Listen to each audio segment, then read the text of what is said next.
Hola, buenas tardes. Bienvenidos a la tercera clase de la asignatura de diferencias individuales. Hoy vamos a ver el tema 2. Lo que os quería decir antes de nada, porque lo he visto ahora hace un rato, que justo el equipo docente había enviado un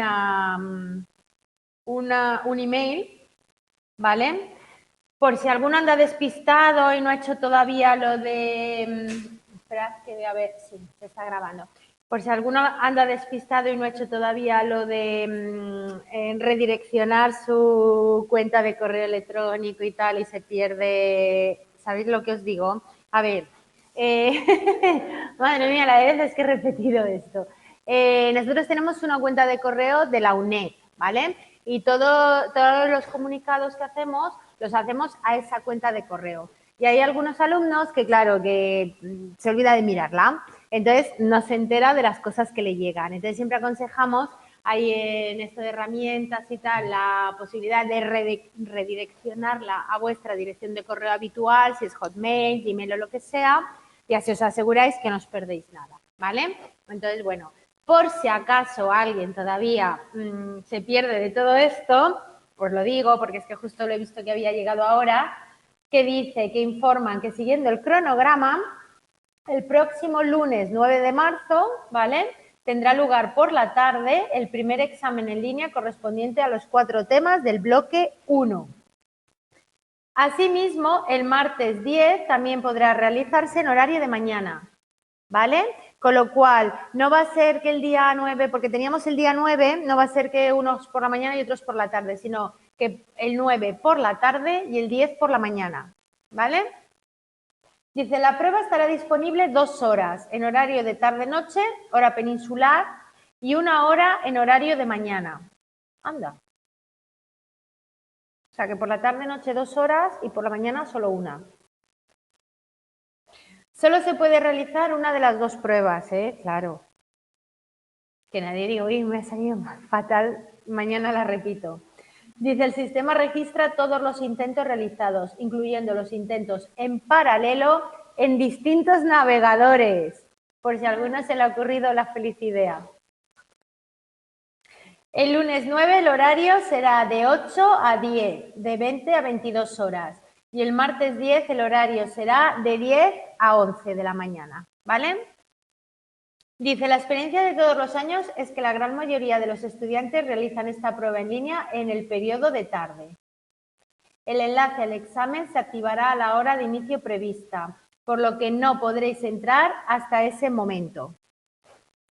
Ese enlace podréis encontrarlo en su momento en el plan de trabajo, por lo que hay que acceder al curso virtual, es decir, en el escritorio, en la principal, ¿vale? Una vez que se accede a la prueba, esta tiene una duración de 15 minutos, ¿vale? O sea, desde el momento en el que entráis, 15 minutos y se apaga. Además, hay mucha tensión porque, claro, se pone el cronómetro y tú ya ves 14, 59, 58, 57. Ve, no miréis el reloj. Se hace de sobra, ¿eh? Si más o menos lo sabéis un poco, lo controláis un poco, lo hacéis sin ningún problema. No se puede volver atrás en las preguntas contestadas y penalizan los errores, ¿vale? La prueba consta de un total de 15 ítems con 3 alternativas, de las cuales únicamente una es la correcta. Bueno, este sistema lo controláis. La plataforma registra cualquier intento de abrir el examen con distintos navegadores a la vez, insisten. El sistema presenta un examen diferente a cada estudiante, dado que escoge de forma aleatoria de un amplio banco de preguntas. Y os puedo asegurar que tienen preguntas para aburrir, porque, bueno, lo sabéis, ¿no? Por las autoevaluaciones, por el trivial, que ahora os hablaré del trivial, es decir, que tienen muchísimas preguntas. Entonces, claro, igual, vete a saber, igual tienen, pues yo qué sé, pues igual 200 preguntas o algo así. De ese banco aleatoriamente te van poniendo 15, pues para coincidir es complicado. Vamos, que estudiéis. Los resultados y la calificación de la prueba estará visible una vez finalizados ambos periodos, es decir, a partir del martes 10 a las 11:05 aproximadamente, ¿vale? Porque es automático, lo que pasa es que no saldrá hasta que no esté todo. El equipo docente estará disponible durante este tiempo en un chat que se habilitará durante la prueba a fin de poder resolver cualquier incidencia, ¿vale? Por si hubiera algo. ¿Sí? Bueno, pues nada. Lo único que aquí no habremos visto el tema 3, porque el tema 3 justo nosotros lo veremos al día siguiente, pero bueno, vais estudiando, ¿eh? Mira, sí me aseguro que cuando venís a clase os habéis mirado el tema, porque ya tiene que estar visto para el examen este en línea. Bueno, y una cosa, y también han mandado un correo de que ya está activo el trivial, ¿vale? También en el escritorio hay un enlace al trivial donde tú te apuntas, y no sé si te piden o el teléfono móvil o una dirección de correo o algo así, y bueno, la gente lo hace por el móvil. Todos los días te suelta, no sé si son 4 preguntas, ¿vale? Y tú vas contestando y bueno, pues al final yo creo que... ¿Tú lo hiciste el año pasado? No, vale. Pues este año todo, ¿eh? Lo tienes que hacer todo este año. Vale, bueno, es un muy buen método, ¿no? Para ir repasando. Vale, venga, pues vamos a empezar con el tema 2. Espera, a ver, ¿dónde lo tenemos?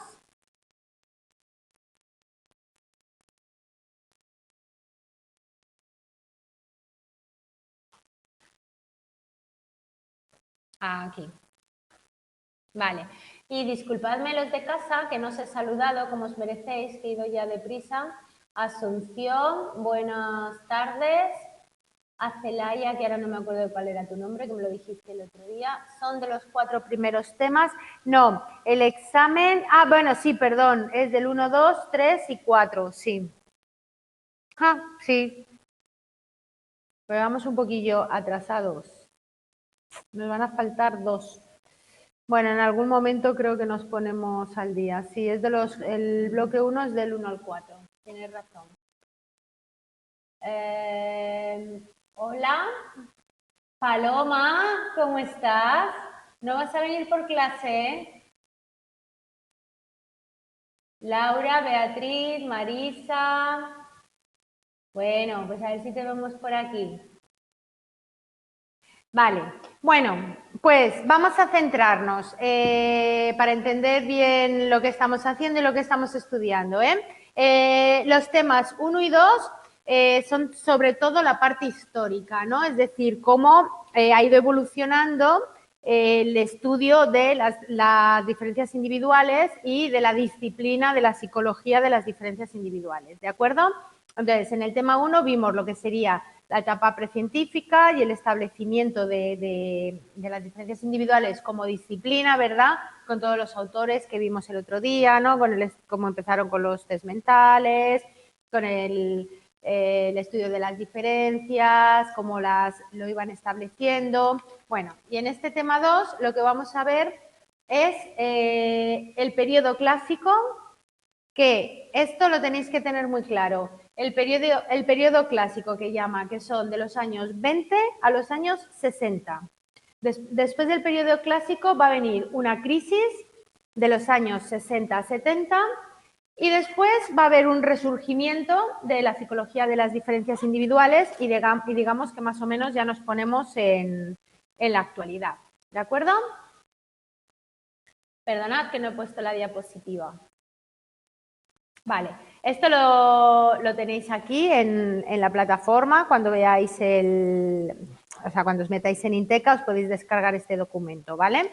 Bueno, durante el periodo clásico la psicología diferencial se va a consolidar como una disciplina científica, ¿de acuerdo?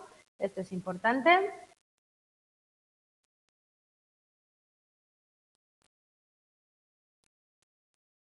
Vale, y paso a la siguiente. Bueno, en este periodo clásico que os decía, va a ser muy importante la psicología de los resultados, ¿vale? Bueno, vamos a ver las cuestiones metodológicas. ¿Qué tal lo veis? Bueno, aquí fatal, ¿no? Pero no os preocupéis que cuando os descarguéis el PDF lo veréis bien. Más o menos como para poder seguirlo. ¿A que se quitó la luz? No veo yo, ni veis vosotros. Es muy chiquitita. Bueno, yo os lo voy diciendo, ¿vale? Como también tenéis el libro un poquillo para seguir el esquema y luego cuando los descarguéis en casa lo veréis bien. Es que ha quedado muy pequeño esto. Espera un momento si lo agrando. Doble tamaño. A ver. Ahí sí.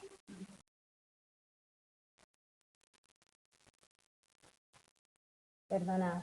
Aquí sí lo veis bien, ¿verdad? ¿Sí? ¿Como para seguirlo?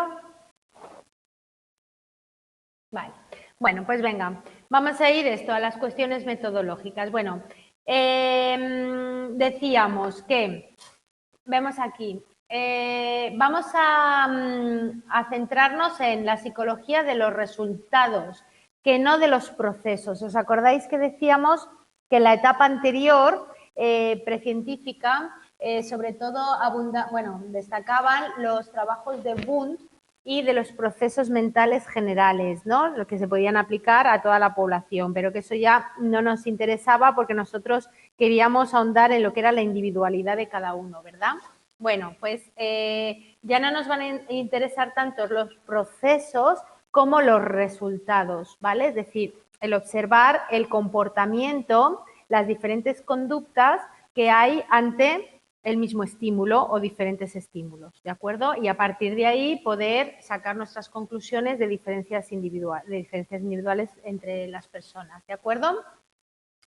¿Y por qué en esta época, recordad, estamos periodo clásico, años 20 a 60, ¿por qué nos interesa tanto los resultados? Pues sobre todo por el momento social que se vivía, ¿os acordáis? Que estaba la Primera Guerra Mundial, la Segunda, es decir, que se iba buscando reclutas pues, más eficientes, que tuvieran unas determinadas características individuales para poder resistir, según que también buscábamos en el campo educativo, ¿no?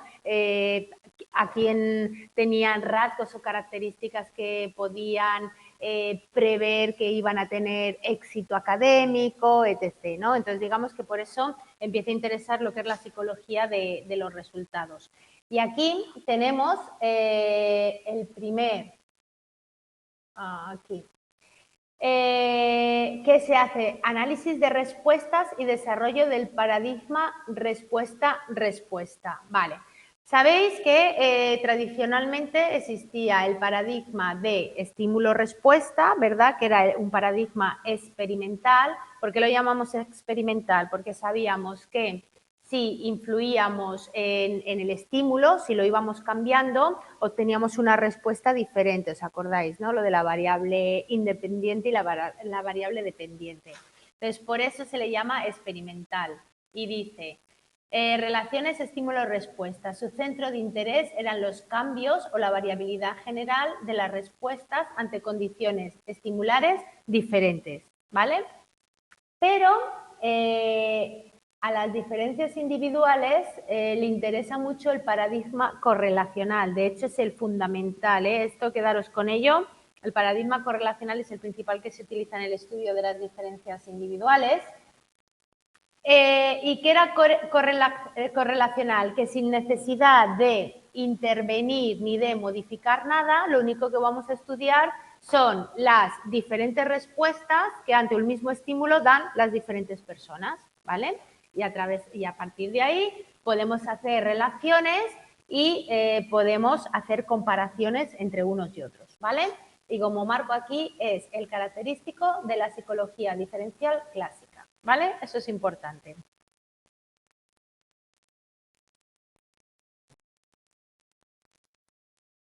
Bien, es importante también el tema del censo psicológico y los principios cuantificables, y la figura de Datzinger en el año de 1990. Bueno, para conseguir tener este censo psicológico de diferentes rasgos, pues los pasos que se van a seguir es primero conseguir una muestra grande y suficientemente representativa de la población en la que de estudio, donde estemos, y ver cómo ese rasgo se distribuía en la curva normal, ¿no? Para saber, bueno, de ahí podemos sacar los estadísticos de la media, cuál es la desviación típica, y así saber cuál es la posición exacta que ese rasgo tiene en la población de estudio, ¿de acuerdo? Y a partir de ahí, pues bueno, podemos hacer una distribución de las características psicológicas de toda la población y así obtener este censo, ¿de acuerdo? Bueno, aquí dice el estudio clásico de las diferencias vendrá dado por la referencia del individuo a su población de pertenencia representando un carácter marcadamente normativo. Esto implica conocer aquellos parámetros centrales y de dispersión de la población. Mira, aquí un D que se acuerda. ¿De acuerdo? Bueno, con lo cual aquí ya vamos a empezar a ocuparnos de la variabilidad interindividual, ¿verdad? Es decir, lo variables que somos los individuos de unos a otros.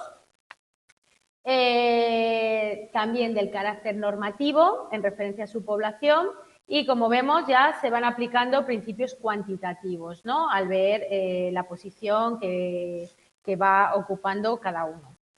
Por último, dentro de estas cuestiones metodológicas, es importante también el desarrollo y aplicación de técnicas multivariadas. ¿Por qué se van a utilizar técnicas? Bueno, luego aquí os pongo otra diapositiva en la que lo explico con un poquito más de detalle. Esperad un momento que bajo esto aquí. Bueno, pero es más o menos lo que vengo diciendo, ¿eh? Vale. Esto es lo que yo os he explicado. Análisis de respuestas, el paradigma respuesta-respuesta. Diferencias individuales, el estudio del comportamiento, ejecuciones, productos o manifestaciones externas y no procesos, ¿vale? Lo que os decía, por eso es lo importante. O sea, os lo vuelvo a dejar aquí lo principal, ¿eh? Que tenéis que controlar. La psicología de los resultados, cómo se bifurcó en dos vías, la del clásico y la del correlacional. Vale, y normalmente lo que se hace es un análisis descriptivo, ¿verdad? Cuando es correlacional, descriptivo, de las diferencias individuales en las respuestas ante una situación dada, que normalmente el estudio se hace en contextos naturales y se ven las relaciones que hay entre las respuestas que observamos, ¿vale? Esto es lo mismo que os vengo diciendo. Vale, esto es lo del censo psicológico del que os hablaba, ¿vale? El análisis de la distribución. Es decir, es que os lo he dicho de cabeza, pero que lo tenéis aquí escrito, ¿eh? El análisis de la distribución de las características psicológicas en la población. Este es el primer acercamiento al análisis de la variabilidad interindividual, ¿vale? Todo esto que os dejo subrayado es importante, estos conceptos. Lo de la muestra representativa, cómo se distribuye, vale. Los estadísticos que vamos a conocer van a ser la media y la desviación típica. Esto nos da un carácter normativo, ¿verdad?, de saber el individuo en referencia a su población qué lugar ocupa, qué posición. Y así, bueno, pues aparte de conocer su posición, lo podemos comparar con otros individuos, ¿vale? Y luego, ya por último, viene el desarrollo y aplicación de las técnicas multivariadas, que en la diapositiva grande, en el esquema, lo teníamos aquí. ¿Vale?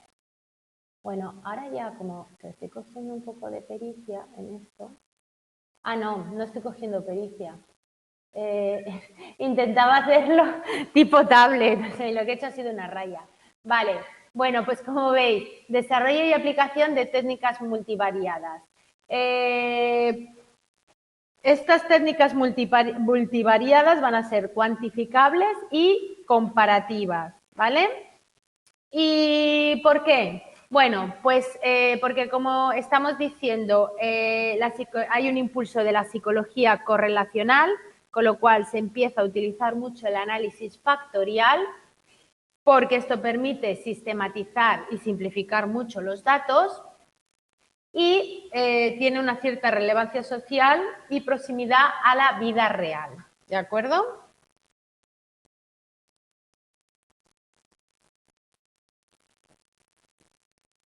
Voy a volverlo a poner como estaba y voy a la diapositiva explicativa de esto. Vale.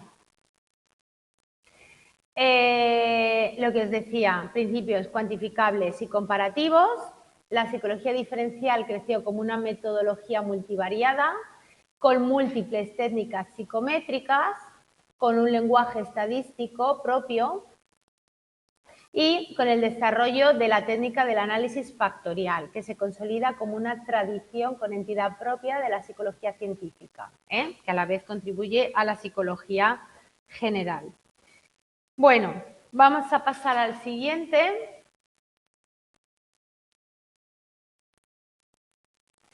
Que serían cuestiones conceptuales y teóricas. Bueno, este tema es un poquito arduo porque es muy teórico, muy conceptual. El siguiente ya se anima un poquito más.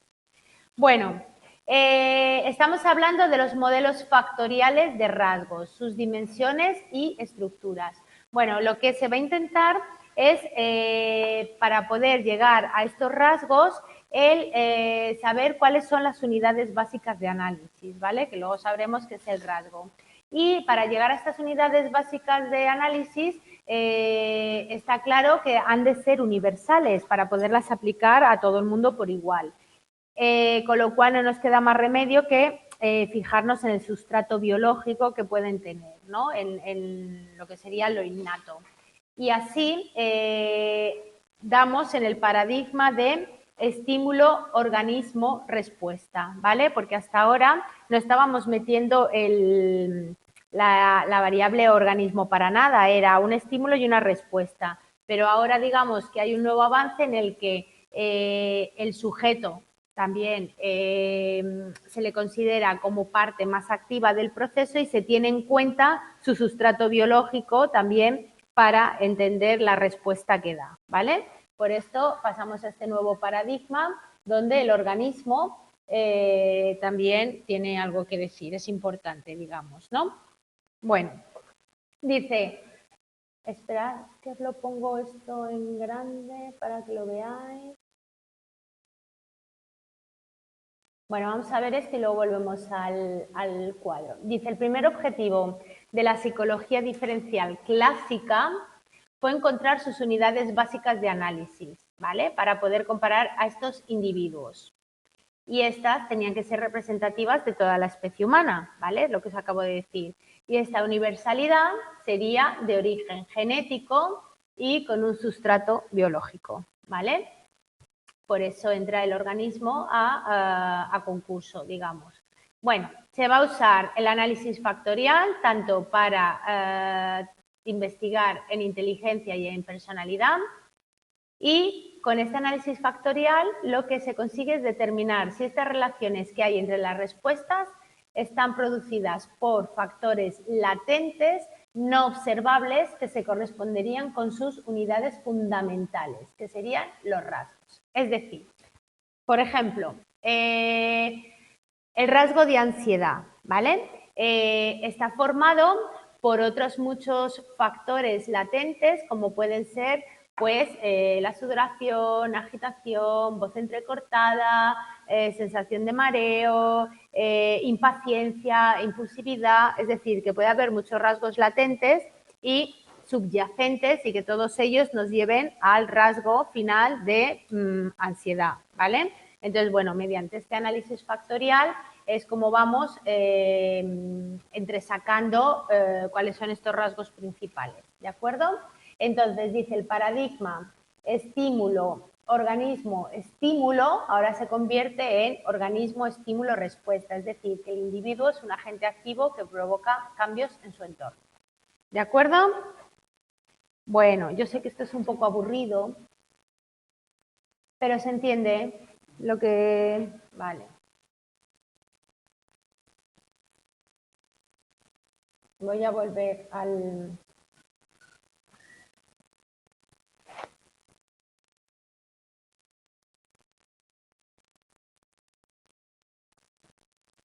Vale, esto es más o menos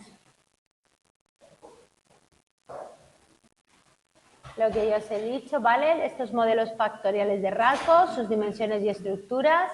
Dice, la finalidad de estos modelos es obtener, a partir de las correlaciones de las puntuaciones de los sujetos en los test, información ¿para qué? Para determinar las unidades básicas y para establecer estructura, forma y organización de estas unidades, ¿de acuerdo? Con las que vamos a ir comparando a los sujetos. Este análisis factorial nos permite abordar la cuestión de si estas relaciones estarán producidas por una serie de factores latentes no observables que se corresponden con las unidades fundamentales, ¿vale? Lo que os he dicho antes, que serían los rasgos. Vale.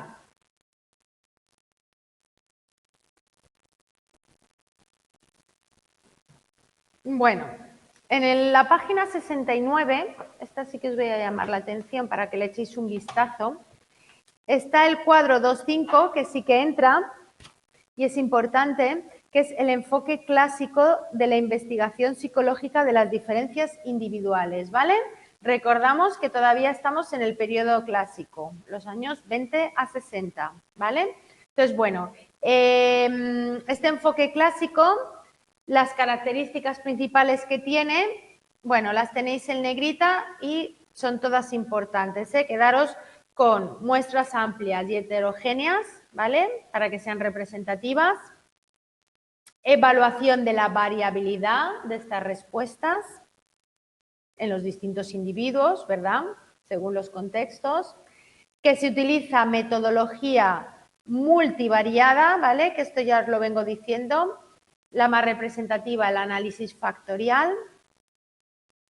para poder sistematizar todos los datos y de ahí poder sacar conclusiones. La perspectiva internalista que tiene, es decir, busca, internalista quiere decir con una base fisiológica, ¿verdad? Para buscar este carácter universal que decíamos.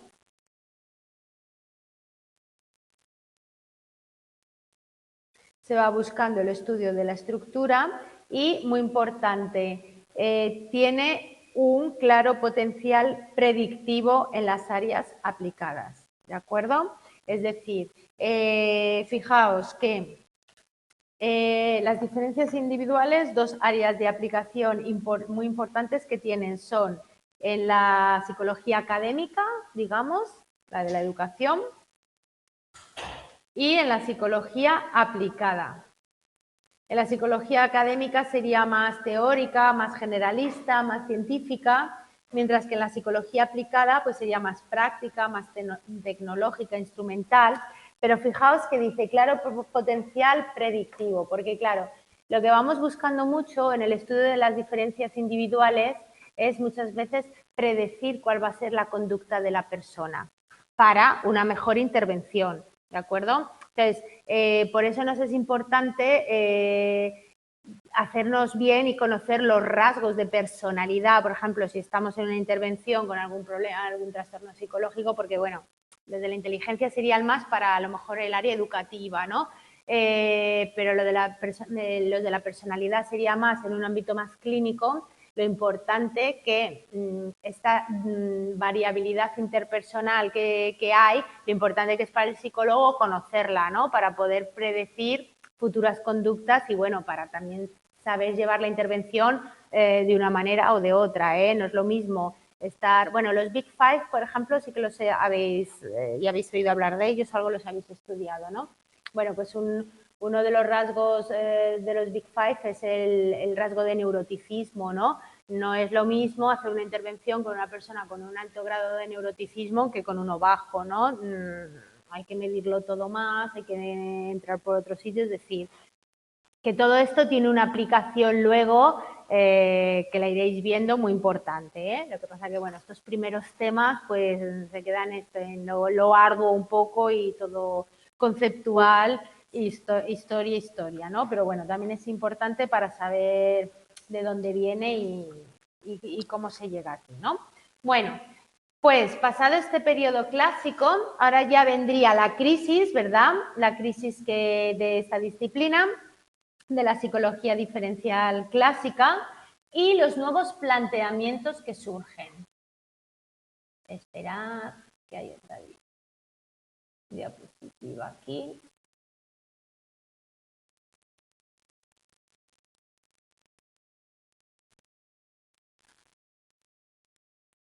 Esta la hemos visto, vale.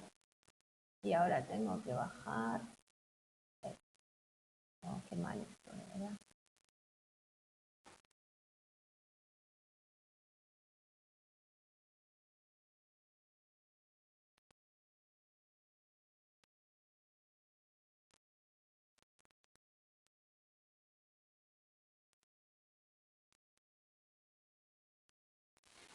Bueno, mirad, esto ya os lo he dicho todo, ¿vale? Lo de que los logros alcanzados en esta disciplina responden a los intereses y las necesidades sociales del momento, que la principal aplicación era en psicología académica y en la psicología aplicada, ¿vale? Vinculada a una profesionalización creciente de la disciplina psicológica.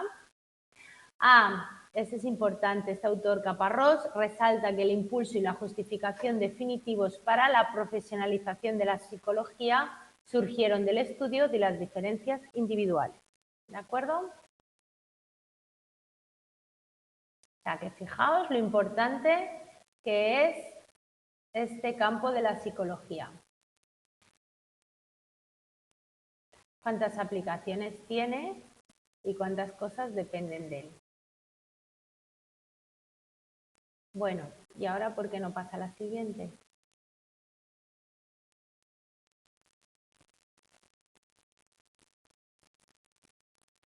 Bueno, esto ya lo hemos visto, ¿verdad? Lo del enfoque clásico de la investigación, el carácter predictivo para el rendimiento académico profesional, vale. Bien, pues ahora pasamos a, como os decía, años 60-70, la crisis en el periodo clásico. Ahora este se ve mejor, ¿no? ¿Hace falta que la agrande? Sí, vale. Voy a ver cuál es la siguiente. Bueno, dice, en la década de los 60-70 la psicología diferencial pasa por una fase de reestructuración profunda debido a dos factores principales. Por un lado, se cuestionan que esta metodología correlacional y factorialista pues sea la más idónea, y por la separación de ámbitos disciplinares relacionados, ¿no? La psicometría y los test mentales. Esto obligó a redefinir los objetivos disciplinares propios, ¿vale? Bueno, ahora creo que... No, voy a pasar... Voy a ir al esquema, os lo pongo en grande y lo vamos analizando.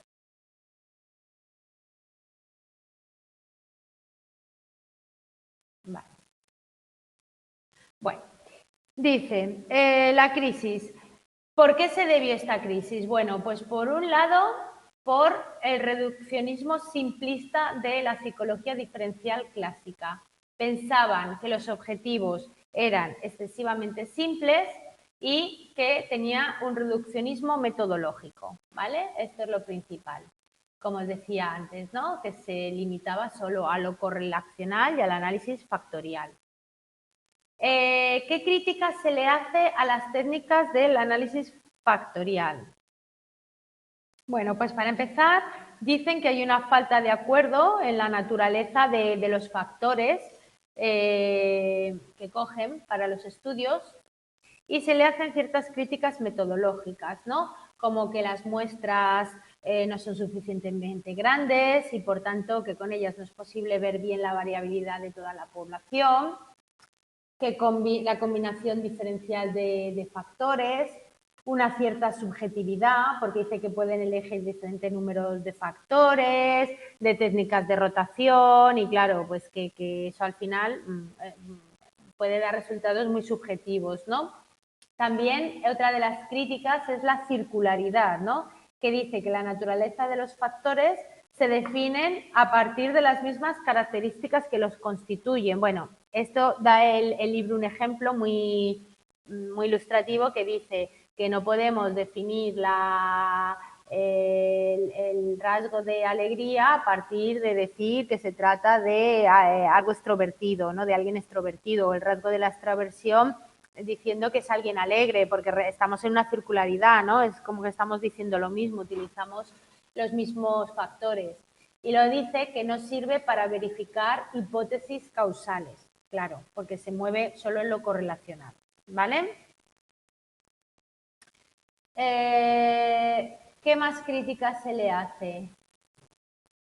Bueno, hablan de estructuras estáticas versus procesos dinámicos.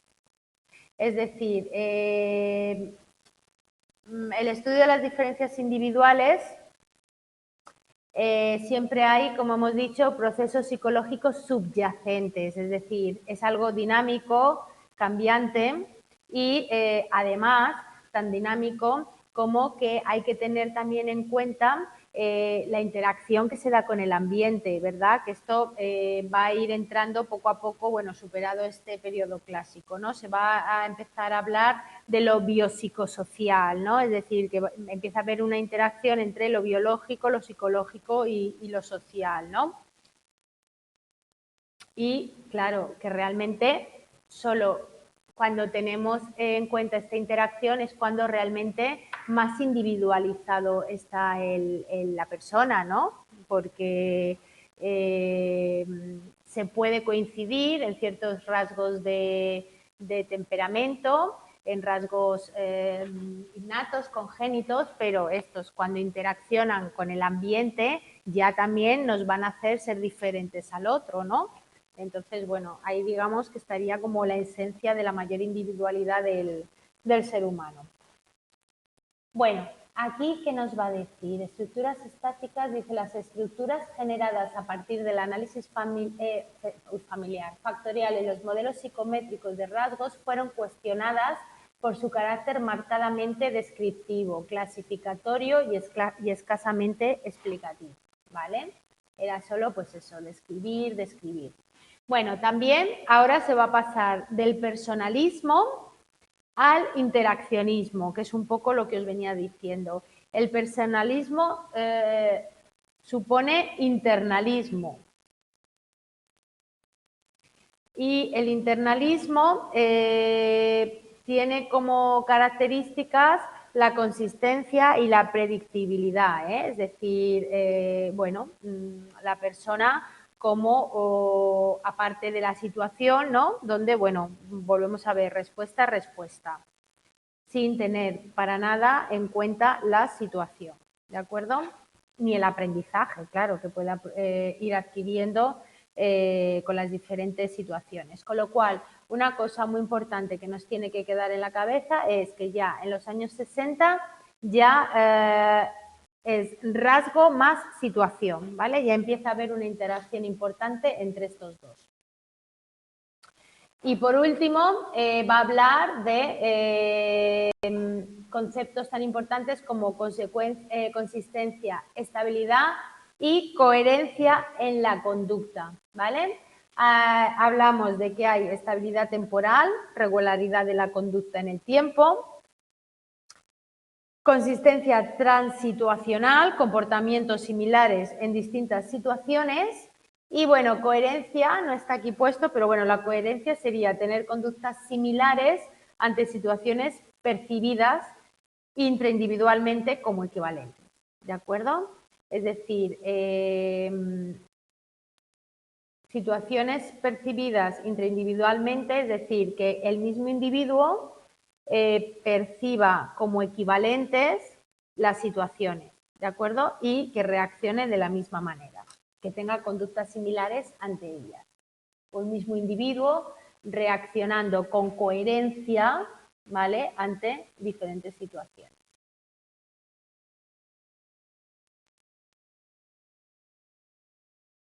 Ay, espera, que ahora lo tengo que poner más pequeño otra vez. Esto me lo tengo que montar diferente para la próxima vez porque es un rollo, ¿no?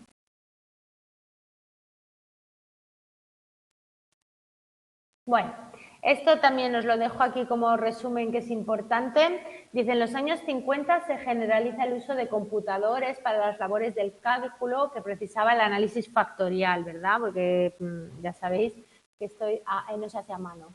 En los años 50 y 60 Se sustituyen los procedimientos de Thurston por algoritmos matriciales, ¿verdad?, del análisis de lo factorial, que permitían la realización de una rotación. Esto aquí solo lo vamos a nombrar porque me parece que es 2 temas más adelante lo explica muy en detalle, ¿vale? Habla de una rotación tanto ortogonal como oblicua, de mayor precisión y menor subjetividad. Claro, cuando nosotros tenemos una matriz de datos, estos los podemos rotar para a la hora de sacar conclusiones y correlacionar y sacar relaciones, los podemos rotar de diferentes maneras, ¿vale? Y es de lo que habla aquí, de poder hacer una rotación tanto ortogonal como oblicua. Pero estos 2 temas, creo que son 2 temas más adelante, se explica en detalle, ¿vale? Y aquí es importante el análisis factorial exploratorio, ¿vale?, procedente de los trabajos de Cattell, Kaiser y Carroll, y también el factorial confirmatorio de Gyroscope. Esto sí que es más complicado de pronunciar. Bueno, derivado de los métodos de ajuste de máxima verosimilitud, ¿vale? Este tipo de análisis, bueno, fijaos el nombre, confirmatorio, va a tener un mayor potencial explicativo en la medida en que permite comprobar si un conjunto de datos determinado se ajusta convenientemente a un modelo teórico previo postulado. ¿De acuerdo? Bueno.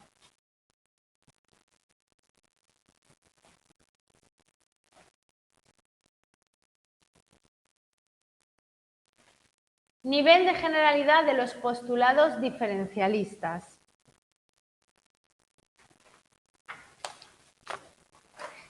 Dice, el grado en que sus conclusiones son aplicables al grueso de las personas o únicamente a un número reducido de individuos, ¿vale? Con lo cual, aquí nos tienen que quedar claros 2 conceptos muy importantes. El eje nomotético, que son cuando tenemos leyes generales que podemos aplicar al grueso de la población, o el eje ideográfico, que sería lo particular solo para individuos concretos. ¿Cuál era el truco que me dijo el año pasado una alumna para acordarse así? Creo que era que como ideográfico empieza por I, pues individual, ¿vale? Así se acordaba. Y el otro, el nomotético, pues el de las leyes generales, ¿vale? Bueno, aquí es importante la figura de Alport, que dice que pretende que la psicología alcance el rango de disciplina nomotética, es decir, que pueda tener leyes generales, pero a la vez se contradice con una ciencia de la individualidad que ha de ser necesariamente ideográfica y que es absolutamente necesaria, ¿no?, por lo que estamos diciendo, porque somos muy diferentes y hay mucha variabilidad. Con lo cual, Alport defendió la complementariedad de ambos enfoques, ¿vale?, que se pueden convivir juntos lo nomotético y lo ideográfico, ¿vale? Teniendo la psicología diferencial menor grado de generalización que la psicología general. Cuidado con esta frase, ¿eh? Teniendo la psicología diferencial menor grado de generalización que la psicología general. Bueno, por algo se llama general, ¿no? Bueno, el grado de universalidad del que veníamos hablando, ¿verdad?, lo da el carácter organicista, ¿no?, lo que es el sustrato biológico, que es a lo que llamamos temperamento, ¿verdad? Cuidado con esto porque muchas veces hablamos de cuál es la diferencia entre el carácter, el temperamento, ¿no? Bueno, el temperamento es de sustrato biológico y digamos que es lo innato, ¿no? Esos rasgos con los que nacemos, ¿vale? Bueno, todos habréis visto que los niños desde bien pequeñitos, ya se les ve el temperamento con el que vienen, ¿no? Ya vienen con unos rasgos, o sea, el que es cabezota ya desde bien pequeñito, el que es testarudo, el que es más dócil, el que es más movido, el que es más tranquilo, ¿no? Es decir, que hay ciertos rasgos que son de temperamento. Y luego está el carácter social, que se va, el carácter, ¿no?, que se va modelando y creando con el paso del tiempo y con la interacción de los diferentes agentes ambientales, ¿de acuerdo? Bueno, entonces, importante, ¿cuál es el objetivo de la psicología de las diferencias individuales? estudiar al individuo en situación, ¿vale? Lo que implica un menor nivel de generalización y la integración de diferentes niveles de generalidad entre lo nomotético y lo puramente ideográfico. ¿De acuerdo?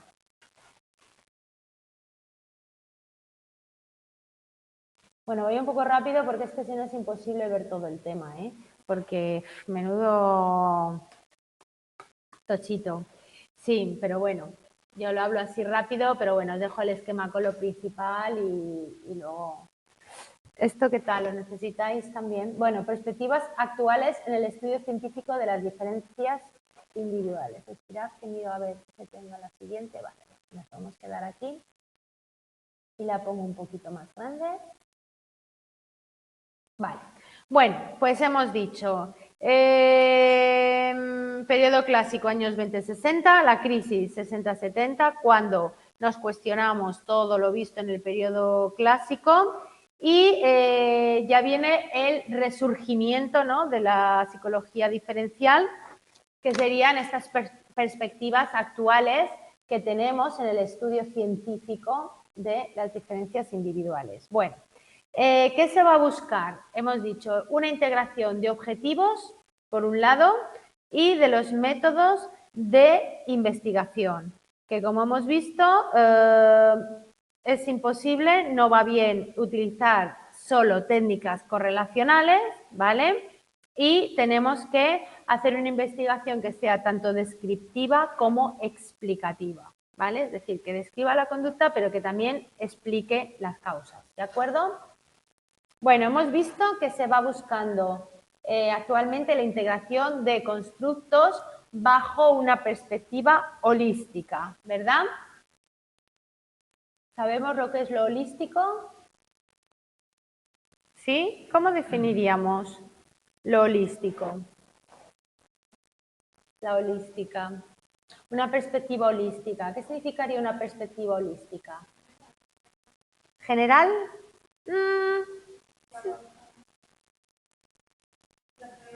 Sí, sí, pero matízame. A ver los de casa. Integral, general. Vale, integral. Sí, integral me dice un poquito más. Vale, es decir, cuando decimos hacer un estudio holístico del ser humano, es tener en cuenta todos sus aspectos, todas sus facetas, ¿no? Todas sus peculiaridades. Cuando decimos hacer un aprendizaje holístico, es que no solo te voy a enseñar o me voy a ocupar de los factores de inteligencia, retención de los datos, ¿no? Sino que, bueno, pues también voy a hacer un estudio del ambiente en el que se desarrolla el estudio, a ver si tiene la luz adecuada, la temperatura, a ver los factores emocionales que influyen en el aprendizaje, es decir, algo holístico es algo efectivamente integral que tiene todo en cuenta, ¿vale? Pues bueno, también por eso sabéis que ahora está muy de moda lo de la medicina holística, ¿no? Es decir, porque si alguien va con un dolor de espalda, pues a lo mejor no es solo aislar el resto del cuerpo y focalizarme solo en la espalda, sino que, bueno, que el ser humano está compuesto de, bueno, para empezar, de emociones, ¿no? Y de un sistema inmunológico y de, bueno, que hay que tener un poquito todo en cuenta, ¿no? Para atenderle mejor. Bueno, cosa que es como una quimera, ¿no? Porque ni los médicos tienen tiempo ni... Bueno, pues dentro de esta integración de constructos bajo esta perspectiva holística, importante, la teoría general de sistemas, de Ludwig von Bertalanffy.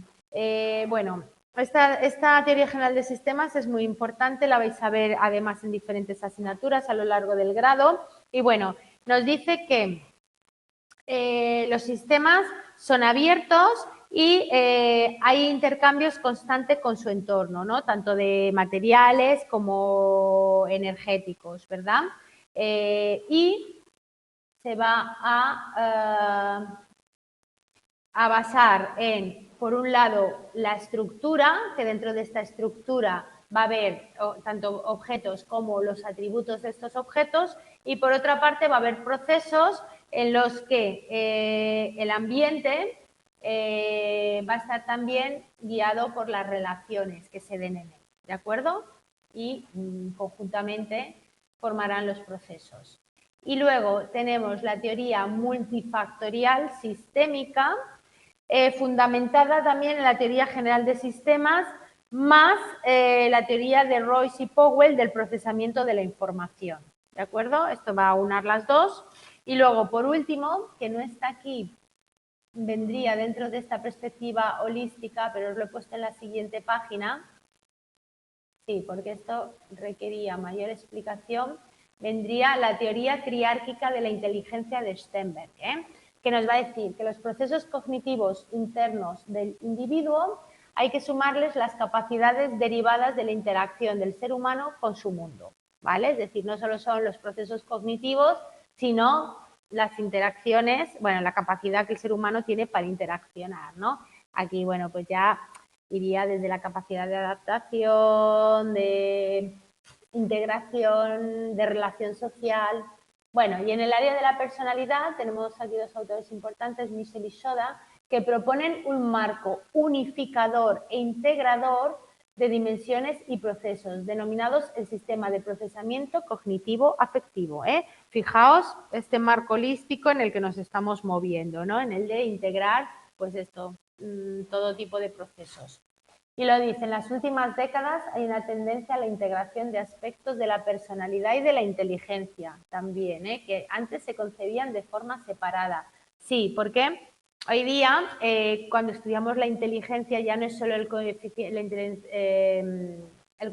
intelectual puro, ¿no? De simplemente, como a lo mejor antes, ¿no? El nivel que tenía, pues, de procesamiento de la información, sino que ahora ya sabemos que también existen otras inteligencias, la inteligencia ejecutiva, inteligencias abstractas, la inteligencia social, que también redunda en ese coeficiente intelectual, porque también redunda en ser capaz de tener estrategias para moverte en tu entorno, ¿no? Y todo eso interactúa y de hecho puede incluso hacer que el coeficiente intelectual aumente, ¿vale? Bueno, y yo creo que del anterior ya solo me faltaba, dejadme que vea. Bueno, la integración disciplinar de todo ello que venimos diciendo. ¿De acuerdo? Bueno, pues nada, he ido como una moto, justo he llegado a tiempo para acabar, pero no sé yo si se ha quedado muy claro. ¿Sí? ¿Seguro? Vale, bueno, si no me preguntáis el próximo día o bueno, igual ya lo escucháis un poquito más tranquilamente. Lo importante es, bueno, de todo, ya os digo, aunque aquí no lo veáis muy bien, pero luego cuando os bajéis el PDF lo veréis, se ve perfectamente. Y bueno, y es lo principal que tenéis que tener claro. Bueno, chicos, los de casa, pues nada, ahí quedamos. Aprendizaje holístico, ser humano holístico. Y nos vemos el martes que viene. Venga, hasta luego.